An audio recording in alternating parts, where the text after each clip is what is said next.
Welcome to SAC news. మా ఛానల్ని like చేయండి, షేర్ చేయండి, సబ్స్క్రైబ్ చేయండి. శ్రీ సత్యనారాయణ నర్సరీ గార్డెన్స్లో నూతన సంవత్సర శోభ. వేలాది మొక్కలతో 2025 ఆకృతి. పల్లె గణపతి నర్సరీకి తరలివస్తున్న ప్రకృతి ప్రేమికులు. తూర్పుగోదావరి జిల్లా కడియంలో ప్రముఖ నర్సరీ అయిన పల్లెవెంకన్న నర్సరీలో నూతన సంవత్సరానికి స్వాగతం పలుకుతూ వేలాది మొక్కలతో అందమైన కూర్పును ఏర్పాటు చేశారు.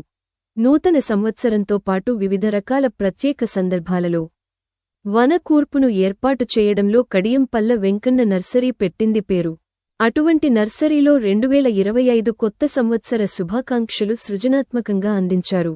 హ్యాపీ న్యూ ఇయర్ 2025 అంటూ అక్షరామాలను మొక్కలతో అలంకరించారు. పల్లె వెంకన్న కుమారుడు పల్లె గణపతి తీర్చిదిద్దిన ఈ ఆకృతుల మధ్య ఫోటోలు తీయించుకోవడానికి సందర్శకులు పోటీ పడుతున్నారు.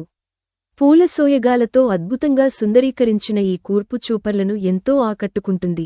వేల మొక్కలతో 4 రోజులపాటు దాదాపు 30 మంది కార్మికులు శ్రమించి ఏర్పాటు చేసినట్లు నర్సరీ రైతు తెలిపారు. ప్రతి సంవత్సరంలాగే ఈ సంవత్సరం కూడా సందర్శకుల సౌకర్యార్థం ఈ మొక్కల కూర్పును నర్సరీలో ఉంచుతున్నట్లు నర్సరీ రైతు గణపతి తెలిపారు.